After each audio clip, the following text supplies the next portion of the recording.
बिस्मिल्लाहिर्रहमानिर्रहीम, अस्सलाम वालेकुम नाजरीन। मैं हूं बाबर हयात और आप देख रहे हैं 24/7 उर्दू न्यूज़ पर बाबर हयात शो। नाजरीन, पाकिस्तान के फ्यूचर स्टार, पाकिस्तान की टॉप ऑर्डर में रीढ़ की हड्डी की हैसियत रखने वाले साइम अयूब, जो कि इस वक्त इंजरी का शिकार हैं, उनकी इंजरी के हवाले से बड़ी खबर आई है और किसी हद तक अब इसको बुरी खबर भी कह सकते हैं। चैंपियंस ट्रॉफी के हवाले से, उनकी चैंपियंस ट्रॉफी में शिरकत के हवाले से अब फाइनली खबर आ गई है, वो पार्टिसिपेट करेंगे या नहीं करेंगे, इस पे मुकम्मल तौर पे अपडेट करूंगा आपको। जो भी उनकी इस वक्त करंट सिचुएशन है उस हवाले से आपको अपडेट करूंगा। इसके अलावा बात करेंगे कि पाकिस्तान वर्सेस वेस्ट इंडीज पहले टेस्ट के पहले दिन जो वेस्ट इंडियन बॉलर्स हैं, उन्होंने पाकिस्तान के जो बल्लेबाज है, टॉप ऑर्डर के बल्लेबाज, उनको उनकी कमजोरियों पे आउट किया है।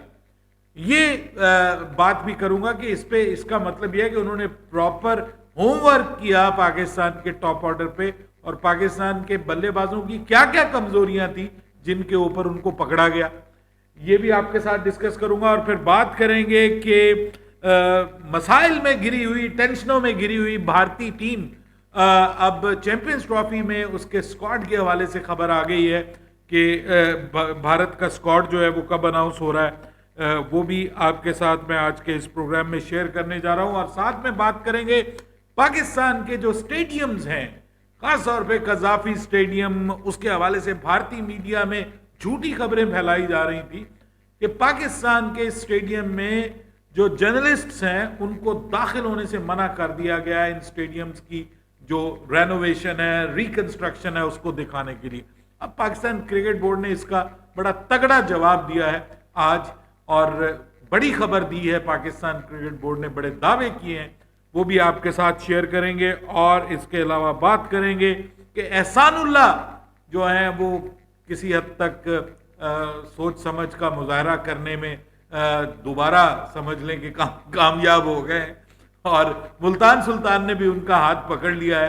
क्या ऑफर किया मुल्तान सुल्तान ने और उस पर उनका क्या रद्द अमल आया है, ये भी आपके साथ शेयर करेंगे। और जाते जाते आपको बताऊंगा कि रोहित शर्मा के पाकिस्तान आने के हवाले से खबर आई थी, अब उसके हवाले से भी भारतीय क्रिकेट बोर्ड का मौकफ सामने आ गया है, वो भी आज के इस प्रोग्राम का हिस्सा होगा। लेकिन आगे बढ़ने से पहले आपसे गुजारिश कि अगर आप हमारे नए व्यूअर हैं तो प्लीज हमारे इस चैनल को जल्दी से कर लीजिएगा सब्सक्राइब और बेल आइकन को पुश करना मत भूलिएगा। मुझे फॉलो कीजिए इंस्टाग्राम पे @बाबर हयात शो और हमारे पेज को फेसबुक पे लाइक कर लीजिएगा। थोड़ा सा टेक्निकल रिव्यू करने जा रहे हैं हम पाकिस्तान वर्सेस वेस्ट इंडीज पहले टेस्ट मैच के पहले दिन में जो पाकिस्तान का एक कोलैप्स हुआ, जो टॉप ऑर्डर कोलैप्स हुआ और जिसने हमें एक शर्मिंदगी की हालत में डाल दिया कि भाई आप अपनी पसंद की पिच बना के अपनी पसंद की कंडीशंस में भी अगर आप 46 पे 4 आउट होते हैं तो बड़ा सवाल उठता है, आपकी कारकर्दगी के ऊपर सवाल उठता है। और वो भी ये कि आप अपनी उन्हीं गलतियों का बार बार शिकार हो रहे हैं जिन गलतियों पे अब टीमों ने आपको पकड़ना शुरू कर दिया, सभी टीमों ने आपको पकड़ना शुरू कर दिया। तो जब बार बार आप एक ही गलती का शिकार हो तो फिर वो गलती नहीं होती, वो आपकी टेक्निक का मसला बन जाता है, आपकी तकनीकी खराबी आपके अंदर आती है और उसको आपको फिर किसी कोच से उसको दुरुस्त करवाने की जरूरत पड़ती है, उस पर मेहनत करने की जरूरत पड़ती है। और अब ये पता चला है कि जी पहले टेस्ट मैच के पहले दिन जो मैंने मतलब मजीद उस पर गौर किया, हाईलाइट्स के ऊपर भी गौर किया, जो विकेट फॉल ऑफ विकेट्स उस पर गौर किया, तो मैं इस नतीजे पे पहुंचा हूं कि भाई जो सील्स है ना, उसने पाकिस्तान के जो बॉलर्स हैं, बल्लेबाज हैं, उनको उनकी कमजोरियों पे पकड़ा है। अच्छा, जो पहली विकेट गिरी, जो हुरैरा आउट हुए, वो भी बेसिकली एक जिस तरह से उन्होंने बाहर जाती हुई बॉल, बाहर ही थी, वो बहुत अंदर नहीं आ रही थी बॉल, उसको उन्होंने उसके चुंगल में आ गए और विकेट कीपर ने उसको आउट कर लिया। वो भी चौथे पांचवें स्टंप के ऊपर थी बॉल जिसको उन्होंने छेड़ा है।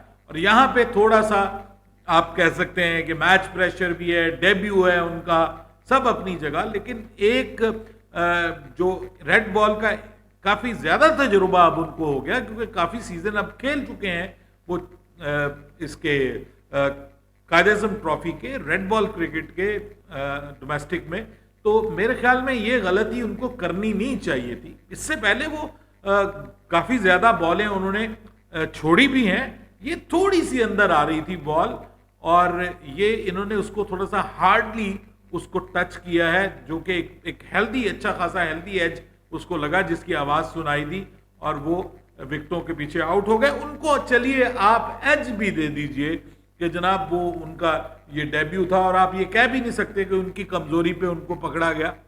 लेकिन सर, शान मसूद स्पिन के अगेंस्ट स्ट्रगल करते हैं और खास तौर पे वो बाहर जाती हुई बॉल जो होती है ना, जो लेफ्ट आर्म स्पिनर की जो बाहर जाती हुई बॉल होती है, उसके साथ वो छेड़छाड़ करते हैं और गुदकेश मोती ने उनको वही डिलीवरी की, ज्यादातर उनको वही डिलीवरीज कर रहे थे और बॉल थोड़ी सी उस वक्त ग्रिप भी कर रही थी, टर्न भी कर रही थी, तो वो अपनी कमजोरी पे आउट हुए हैं। आपने ये देखा होगा कि शान मसूद स्पिन के अगेंस्ट उस ट्रैक के ऊपर कि जहां पे थोड़ा सा स्पिन को मदद मिल रही हो, शान मसूद की लिमिटेशंस है और वो वहां पे उस कमजोरी पे पकड़े गए। उसके बाद आप देखें कि बाबर आजम मुस्तकिल चौथे पांचवें स्टंप के ऊपर आउट हो रहे हैं। कहीं पे वो बॉल को एज करते हैं तो विकेट कीपर के पास चली जाती है, कहीं पे बॉल को वो लीव करने की कोशिश करते हुए जो है वो एज करवा देते हैं तो स्लिप में पकड़े जाते हैं, या फिर कभी कभार वो ऊपर से बॉल भी गुजरती है लेकिन वो कम। लेकिन उनकी जो मॉड ऑफ डिसमिसल्स बना हुआ है वो विराट कोहली से थोड़ा सा मिलता जुलता भी है। विराट कोहली भी चौथे पांचवें स्टंप के ऊपर पकड़े जा रहे हैं आजकल, वो भी पीछे, और वो भी इस तरह से कि लीव करना चाह रहे होते हैं बॉल और एज हो जाती है। ये भी आपने देखा। ये बाबर आजम और उस दोनों विराट कोहली का मसला मुझे काफी हद तक सिमिलर लग रहा है। मैंने ऑस्ट्रेलिया के खिलाफ सीरीज में विराट कोहली को भी इसी तरह स्ट्रगल करते हुए देखा है। वो भी चौथे पांचवें स्टंप के ऊपर स्ट्रगल करता है और बाबर भी मुस्तकिल स्ट्रगल कर रहा है और उसी का फायदा उठाया है सील्स ने बाबर आजम को आउट करने के लिए। और कामरान गुलाम के लिए प्रॉब्लम, कामरान गुलाम का जो मूवमेंट है ना पांव की, वो उस हद तक, हालांकि उससे पहले उसने एक बहुत खूबसूरत शॉट खेली कवर के ऊपर, कमाल की उसने कवर ड्राइव खेली, लेकिन उससे पहले मैं ये बात करूं कि जो अंदर आती हुई बॉल है ना, जब बॉल अंदर आती है तो वो स्ट्रक हो जाता है, एक ही जगह पे स्ट्रक हो जाता है। और इस बार तो उसने जो सबसे बड़ा ब्लंडर किया वो ये कि उसने शॉट ही अप्लाई नहीं की। उसने कहा बॉल बाहर चली जाएगी, बॉल अंदर आई और क्योंकि शॉट उसने ऑफर नहीं किया था, नो शॉट ऑफर्ड, तो वो जब आप शॉट ऑफर नहीं करते तो हल्का सा भी कोई मामला होना तो ये जो डीआरएस है, ये अंपायर भी आउट दे देता है बाय द वे, और डीआरएस भी फिर जो है वो अंपायर के साथ देता है, अनटिल और अनलेस के बहुत ही बाहर बॉल ना लगी हो और आउटसाइड इंपैक्ट हो। जब इंपैक्ट अंपायर कॉल हो गया ना तो फिर आप उड़ गए, फिर आप गए, या बॉल बहुत ऊंची ना लगी हो, वो भी नहीं था। तो ये कामरान गुलाम भी अपनी कमजोरी का शिकार हुए हैं। तो इसका मतलब ये है कि जो चारों विकेटें ली हैं ना, उनमें से 3 कम से कम वो विकेटें हैं कि जिससे लगता है कि वेस्ट इंडीज के बॉलर्स जो हैं वो बाकायदा इन बल्लेबाजों पे काम करके आए हैं। अब प्रॉब्लम ये है कि जो बॉल है उसके अंदर अब फास्ट बॉलर्स के लिए वो वाली मदद नहीं है जो स्टार्ट में थी, और क्योंकि अभी 41 ओवर्स हुए हैं और अभी मतलब 50 प्लस ओवर्स नहीं हुए थे, तो अभी तक उस तरह से रिवर्स भी नहीं मिल रही, और क्योंकि धूप भी प्रॉपर नहीं निकल रही तो रिवर्स भी थोड़ी सी लेट मिलेगी, मदद मिलेगी फास्ट बॉलर को। तो यहां पे स्पिनर का रोल जो है वो इंपॉर्टेंट है, लेकिन स्पिनर्स को सऊद शकील और जो मोहम्मद रिजवान है दोनों बहुत अच्छा खेल रहे हैं। वो बॉल को टर्न होने का मौका नहीं दे रहे, कदमों का इस्तेमाल कर रहे हैं और विद द टर्न वो स्वीप खेल रहे हैं और बहुत नीचे जाके। और फायदा यह है कि दोनों छोटे कद के हैं, जो छोटे कद के बल्लेबाज होते हैं उनके लिए स्वीप करना आसान होता है, क्योंकि उनके लिए नीचे तक मतलब बहुत लो जाना उनके लिए आसान होता है। बड़े कद का बंदा होता है ना, उसके लिए थोड़ा नीचे झुकना मुश्किल हो जाता है, इनके लिए नीचे झुकना और लो रहना आसान है। तो ये स्पिन को अच्छा खेल रहे हैं और उम्मीद करते हैं कि ये अच्छा खेलते कंटिन्यू करेंगे और पाकिस्तान को एटलीस्ट 275 से अबव ले जाएंगे। 250 तक मैं समझता हूं कि मैच जो है वो इवन स्टीवन हो जाएगा। 250 से अबव लेकर के जाने की जरूरत है, और मेरे ख्याल में मेरी पर्सनल राय है, नीचे एक साथी ने पिछली वीडियो में लिखा है 275 भी एनफ हो जाएगा। आई विश के एनफ हो जाए, लेकिन ये जो कंडीशंस हैं, वेदर कंडीशंस, इनमें फिर भी आपको जो है वो जहन में रखना चाहिए कि जितना आप पहली इनिंग्स में स्कोर करेंगे उतने ही आप सेफ और सिक्योर होंगे। चौथी इनिंग्स में मुखालिफ टीम पे उतना ही ज्यादा प्रेशर होगा। मूविंग फॉरवर्ड इस पिच के अंदर टर्न जरूर आएगी। हमारे एक साथी ने कहा कि जी तीसरे दिन टर्न आएगी, मुझे लगता है कि दूसरे दिन भी काफी ज्यादा जो है वो टर्न आ सकती है, डिपेंडिंग ऑन द वेदर। तो वेदर जो है, अगर आप वेदर की बात करें तो वेदर कल का जो है वो बेहतर नजर आ रहा है, और उम्मीद की जा रही है कि पाकिस्तान और वेस्ट इंडीज के दरमियान इस टेस्ट मैच के दूसरे दिन के खेल में हम जरा ज्यादा खेल देख पाएंगे। बहरहाल अब बात कर लेते हैं साइम अयूब के हवाले से। इस मैच में साइम अयूब नहीं है, इस मैच में हम मोहम्मद हुरैरा को देख रहे हैं। तो बाज़ ये ब्लेसिंग इन डिस्गाइज होती है कुछ प्लेयर्स के लिए, उनको मौका मिलता है। और हमारे एक साथी ने कमेंट किया कि ये जो हमारे यंगस्टर्स हैं इनको ना परफॉर्म करना चाहिए, इनको ये मौके जो है ना इनको पूरी तरह से ग्रैब करना चाहिए, क्योंकि ये जो मैनेजमेंट है ना इसको ये क्रेडिट जाता है कि इन्होंने जब से शान मसूद कप्तान बने, स्पेशली तब से, और उसके बाद अब इवन आकिब जावेद और ये जो नया सेटअप आया है जिसमें नए आपके सिलेक्टर्स भी आए हैं, अजहर अली, असद शफीक, अलीम डार वगैरह, ये सब ने मिलके यंगस्टर्स को और परफॉर्मर्स को, खासतौर पे जो कायद-ए-आज़म ट्रॉफी के रेड बॉल के परफॉर्मर्स हैं, इस तरह व्हाइट बॉल के परफॉर्मर्स हैं, उनको मौका दिया है। उनको कहा कि भाई आप टीम का हिस्सा बने, तो उनको परफॉर्म करने की जरूरत है। ये ना हो कि हम कहेंगे यार वाकई साइम अयूब का अनफिट होना हमारे लिए बहुत बड़ा नुकसान है। साइम अयूब जैसा प्लेयर हमारे पास इस वक्त कोई भी मौजूद नहीं है। हम भले इमामुल हक को टीम का हिस्सा बना लें, भले उसका रिकॉर्ड बहुत अच्छा है, लेकिन क्या इमामुल हक साइम अयूब को रिप्लेस कर सकता है? उस तरह की फ्लुएंसी, उस तरह की क्रिस्पी बल्लेबाजी क्या हमें देखने को मिल सकती है? तो भाई नहीं देखने को मिल सकती। वो प्रेशर जो वो जनरेट करता है, वो पॉजिटिविटी जो टीम के अंदर लेके आता है, क्या ये कर सकते हैं? नहीं कर सकते। तो मैं तो इस हक में हूं कि भाई आप किसी यंगस्टर को भी ट्राई कर लीजिए, चैंपियंस ट्रॉफी में लाना कोई गलत बात नहीं है। अब खबर ये आ रही है मुझे कि खुशदिल शाह जो हैं उनको पाकिस्तान के चैंपियंस ट्रॉफी स्क्वाड में कंसीडर किया जा सकता है। उसकी वजह यह है कि एक तो वो लेफ्ट आर्म स्पिन करते हैं, दूसरे नंबर पे वो एक ऑलराउंडर है, और तीसरे नंबर पे उनकी करंट फॉर्म बहुत अच्छी है।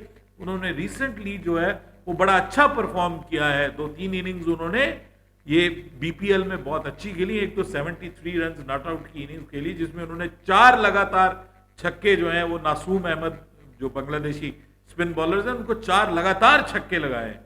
तो उनकी इस फॉर्म को, और साथ में जो हमारे अब्दुल रज़ाक भाई हैं जो इस वक्त एक कैंप भी चला रहे हैं, उन्होंने भी खुशदिल शाह को हाईली रेट किया है और उन्होंने कहा कि ये बंदा आपकी टीम के अंदर जरूर होना चाहिए। तो मुझे खबर ये आ रही है कि चैंपियंस ट्रॉफी स्क्वाड में अगर यंगस्टर्स की बात करते हैं तो खुशदिल शाह की एंट्री हो सकती है। हु नोज कि ये जो है वो फैसला हो पाता है या नहीं, बट स्टिल मुझे ये खबर मिल रही है कि चैंपियंस ट्रॉफी में खुशदिल शाह की वापसी पॉसिबल है, मुमकिन है, और ये मुमकिन है कि पाकिस्तान का जो प्लान ऑफ एक्शन है उसमें सपोर्ट हो। लेकिन बुरी खबर ये है कि साइम अयूब जो है वो चैंपियंस ट्रॉफी से बाहर हो गए हैं। ये अब मैं कंफर्म आपको बता सकता हूं कि Saim Ayub is not gonna play in Champions Trophy, और पाकिस्तान क्रिकेट बोर्ड उनकी जो काबिलियत है और जो उनका स्किल सेट है उसको जरूर अहमियत देता है, लेकिन पाकिस्तान क्रिकेट बोर्ड उनके फ्यूचर को दाव पे बिल्कुल नहीं लगाएगा, क्योंकि चैंपियंस ट्रॉफी से बड़े इवेंट्स आगे आ रहे हैं। T20 वर्ल्ड कप आ रहा है जो बड़ा इवेंट है। इस बार बिगर T20 वर्ल्ड कप होगा 2026 में, फिर उसके बाद 2027 का ODI वर्ल्ड कप है, फिर उसके बाद 2028 में जो है वो T20 वर्ल्ड कप है, फिर 2029 में जो है वो चैंपियंस ट्रॉफी है, फिर 2031 का वर्ल्ड कप है। तो ये जो जितने भी इवेंट्स होने जा रहे हैं, ओडीआई वर्ल्ड कप 2031 में होगा, ये सब की बड़ी वैल्यू है। चैंपियंस ट्रॉफी से, इस चैंपियंस ट्रॉफी से ज्यादा वैल्यू है। ये मैं मानता हूं कि उनके बगैर पाकिस्तान की टीम अधूरी है, हम बहुत मिस करेंगे। लेकिन व्यूअर्स, एक बच्चे का जो कैरियर है ना, वो बड़ा इंपॉर्टेंट है। आप उसको हाफ कुक खिला दें, उसके पेन हो रही हो तो आप उसको जो है वो खिला दें, सिर्फ टीके लगा के, इंजेक्शन लगा के अपनी टीम के लिए। मुमकिन है वो कुछ मैच खेल जाए, मुमकिन है वो परफॉर्म भी कर जाए, लेकिन वो गलती करके आप अपना फ्यूचर स्टार जाया कर सकते हैं। बिल्कुल जाया करने की जरूरत नहीं है। खबरें यही आ रही हैं कि पाकिस्तान क्रिकेट बोर्ड अब इस मैच पे सोच रहा है कि ठीक है, अगर वो नहीं अवेलेबल होते, नो प्रॉब्लम, हम उनको पूरा एम्पल टाइम देंगे। और जो कम से कम टाइम है वो 3 महीने का बताया जा रहा है कि 3 मंथ्स उनको मुकम्मल रेस्ट की जरूरत है। भले वो रिहेबिलिटेट भी करें, 3 हफ्तों में अभी खबर ये मिली है कि 3 हफ्तों बाद वो रिहेबिलिटेशन करना स्टार्ट कर देंगे, लेकिन चैंपियंस ट्रॉफी में खेलना जो है वो उनके लिए मुश्किल ही नहीं, नामुमकिन है। तो हमें उनके बगैर आगे सोचने की जरूरत है। बहरहाल, पाकिस्तान के स्टेडियम्स के हवाले से अजीब वो गरीब किस्म की खबरें भारतीय मीडिया फैला रहा है, और वो कह रहा है कि अब जो है वो पाकिस्तान के जो जर्नलिस्ट हैं उनको जाने से मना कर दिया गया कि आप स्टेडियम की कवरेज नहीं कर सकते, आप अपडेट नहीं दे सकते लोगों को कि जनाब कहां तक पहुंचा है। तो पाकिस्तान क्रिकेट बोर्ड ने आज फिर कजाफी स्टेडियम में हमारे चेयरमैन साहब ने सारे जर्नलिस्ट को बुला के और उनको सब कुछ दिखाया, और साथ में खुशखबरी सुनाई कि भाई ये 31 जनवरी तक सारे का सारा कंप्लीट हो जाएगा। उन्होंने बताया कि 35% जो चेयर्स है वो कजाफी स्टेडियम में लग चुकी हैं।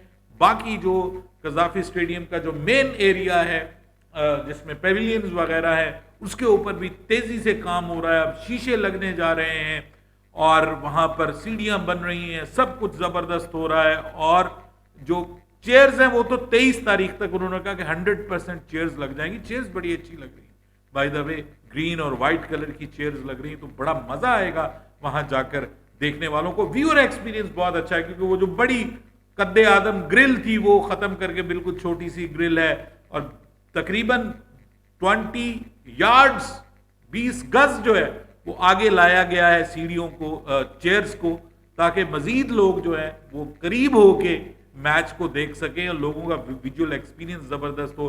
फिर जो सैनिटेशन का वहां पर पानी के निकास का जो इंतजाम है वो जबरदस्त जो है वो किया जा रहा है, ताकि ज्यादा से ज्यादा पानी जो है वो उसका निकास हो सके। और अगर बारिश होती है तो उस सूरत में मैच जो है वो पोस्टपोन ना करने पड़े, क्योंकि जी यहाँ पे हमारे फैसिलिटीज अवेलेबल नहीं थी। ओवरऑल बहुत काम तेजी से हो रहा है।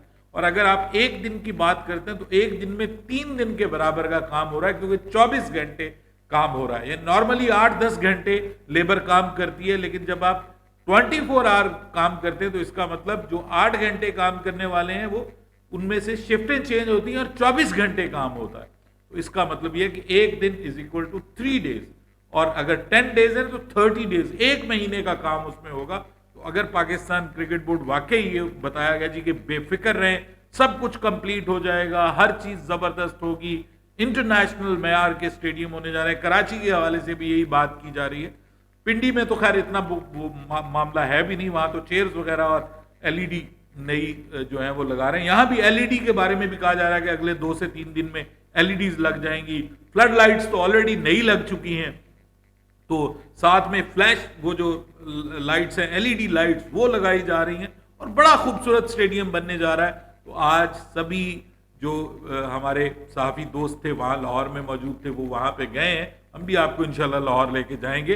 वो वहाँ पे गए और जाके उन्होंने स्टेडियम का जो है वो भरपूर जायजा भी लिया है, और अच्छी खबरें आ रही हैं। और पाकिस्तान क्रिकेट बोर्ड ने जवाब भी दे दिया भारतीय मीडिया को कि भाई किसी के ऊपर किसी किस्म की कोई पाबंदी नहीं लगाई जा रही। दूसरी जानिब इंडिया के स्क्वाड के हवाले से खबर आई है कि जी कल अब इंडिया का चैंपियंस ट्रॉफी स्क्वाड जो है वो अनाउंस कर दिया जाएगा। इंडिया की टीम लास्टली लेटली बहुत सारे आपको पता है कि मसाइल का शिकार रही है। गौतम गंभीर के हवाले से खबर आई, उन्होंने कहा जी कि ये जो ड्रेसिंग रूम की लड़ाइयाँ हैं, झगड़े हैं, इनकी खबरें सरफराज जो है वो लीक करता है। उसको लेकर के भी बहुत से लोगों ने उसको क्रिटिसाइज किया है कि इस तरह से नाम लेना एक खिलाड़ी को डिस्करेज करने के मुतरादिफ है।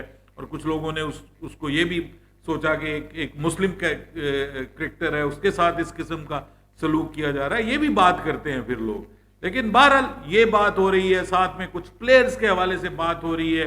करुण नायर की बात हो रही है कि भाई वो 7 मैचेस में 5 सेंचुरियां रणजी में परफॉर्म किया है और उसको क्यों टीम का हिस्सा नहीं बनाया जाता, उससे गलती क्या हुई है कि एक बार उसको शामिल करके टीम में आया, ट्रिपल सेंचुरी स्कोर की आज से चंद साल पहले, उसके बाद उसको टीम से ऐसे फारिग किया कि आप टेस्ट टीम में उसको हिस्सा ही नहीं बना पाए दोबारा। अब उसके बारे में बात हो रही, संजू सैमसन के हवाले से बात हो रही है कि भाई Sanju Samson is much better player than Rishabh Pant, उसको शामिल होना चाहिए। जायसवाल का इशू है, वो डिस्कस हो रहा है कि भाई जायसवाल को आना चाहिए, नहीं आना चाहिए। खबर आ रही है जसप्रीत बुमराह खुद कह रहे हैं भाई मैं फिट हूं, लोग कह रहे हैं कि भाई वो अनफिट हैं, चैंपियंस ट्रॉफी के लिए अवेलेबल नहीं होंगे। अब खबर आ रही है कि रणजी ट्रॉफी खेलने का कहा है उनको, सभी सीनियर प्लेयर्स को, कि अगर आप रणजी नहीं खेलेंगे तो आपको टेस्ट क्रिकेट नहीं खिलाया जाएगा। तो रणजी खेलने से पहले आपके जो विराट कोहली हैं, उनकी जो है वो गर्दन जो है उसमें चुक पड़ गई है। तो अब ये खबरें आ रही है, फिटनेस के मसाइल अलग, पॉलिटिक्स टीम के अंदर ग्रुप बंदी वो अलग। रोहित शर्मा के बारे में खबर आ रही है कि वो विराट कोहली के खिलाफ उसकी बीवी कैंपेनें चला रही है। यानी एक आवे का आवा ही जो है ना वो लगड़म बर्थ हुआ है इस वक्त। इंडियन टीम के हालात बहुत पतले हैं। ऐसे में ये खबर आ रही है कि कल स्क्वाड अनाउंस होगा, और स्क्वाड जो है वो भी जब अनाउंस होगा तो बड़े सवाल उठे। खास तौर पे गौतम गंभीर साहब जब से आए हैं इंडियन टीम की हालत गंभीर हो गई है। उधर से रोहित शर्मा की पाकिस्तान आने के हवाले से उनके जो नए सेक्रेटरी हैं, उनका अजीब सा ही नाम है, तो उन्होंने ये कहा है कि जी हमसे अभी आईसीसी ने इस हवाले से राब्ता नहीं किया, ये बड़ी नाजुक सूरत हाल है, इसके ऊपर हम कोई समझौता करेंगे, कोई समझौते वाला मामला करेंगे, लेकिन अभी इस हवाले से कोई बात नहीं। ठीक है जी, तो ये उन्होंने अभी गोलमोल सा जवाब दिया है, ना उन्होंने हाँ में जवाब दिया है, ना उन्होंने ना ने जवाब दिया है। लेकिन एहसानुल्लाह का जो है ना वो टिकाने पे आ गया मामला, वो जज्बाती हो गया, मैं पीएसएल से रिटायरमेंट ले रहा हूं, मैं फलां ले रहा हूं। अगले दिन आगे कहता भाई मैं जज्बात में आ गया, मुझे लोगों ने चुका था कि भाई तुम ये, पंजाबी कहते लोग चुक देने, लोगों ने चुका था उसको कि तुम ये बयान दे दो, तुम वो बयान दे दो।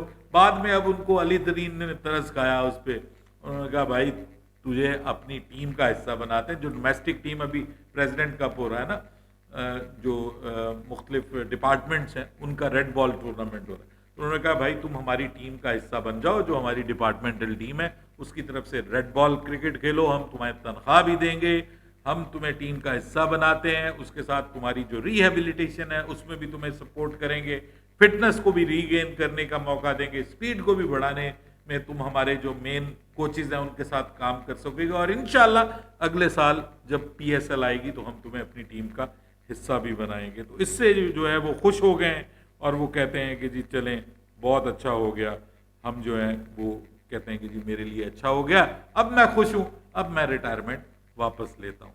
अपनी राय दीजिएगा इन खबरों के हवाले से। अगर आप मुझसे इत्तफाक करते हैं या इख्तलाफ करते हैं, कमेंट सेक्शन में बाबर हयात को इजाज़त दीजिएगा। अल्लाह हाफ़िज़।